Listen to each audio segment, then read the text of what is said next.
திருச்சிற்றம்பலம். அருள் தரும் சிவகாமி அம்மை உடனுரை அருள்மிகு கைலாயநாத பெருமான் திருவடிகள் போற்றி போற்றி. எம்பிரான் பரஞ்சோதி முனிவர் திருவடிகள் போற்றி போற்றி. திருவிளையாடல் புராணத்தினுடைய 206வது பாடல், திரு கைலாய சிறப்பினுடைய 7வது பாடல் நம்முடைய சிந்தனைக்கு. கையனாகமும் காய்சின உழுவையும் கடுவாய் பையனாகமும் தம் கிளை பரவிய முக்கன் ஐயனாக மெய் அருந்தவர் தமை அடைந்து அன்பு செய்ய நாகமும் வையமும் புகழ்வது அச்சிலம்பு.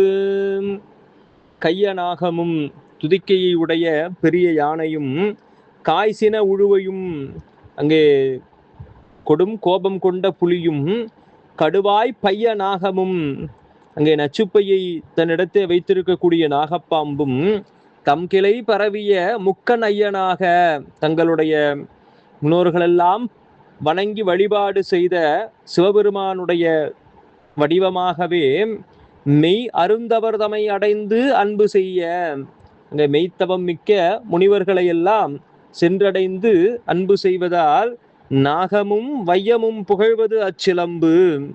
அங்கே வானுலகமும் வையகமும் சேர்ந்து புகழக்கூடிய தன்மை உடையதாக அந்த திருக்கைலாய மலை விளங்குகின்றது என்று திருக்கைலாய மலையிலே வீற்றிருக்கக்கூடிய முனிவர்களெல்லாம் அங்கு இருக்கக்கூடிய யானை புலி நாகங்கள் எல்லாம் அன்போடு வழிபட்டு நிற்கின்றன. அத்தகைய பெரும் சிறப்பு மிக்க தன்மை உடையது அக்கைலாய மலை என்று, அதனால் வானகமும் வையகமும் புகழக்கூடிய பெரும் சிறப்பு மிக்க ஓர் மலையாக திகழ்வது அக்கைலாய மலை என்று கைலாய மலையினுடைய பெரும் சிறப்பை இங்கே நமக்கு அருளுகின்றார் பரஞ்சோதி முனிவர். திருச்சிற்றம்பலம்.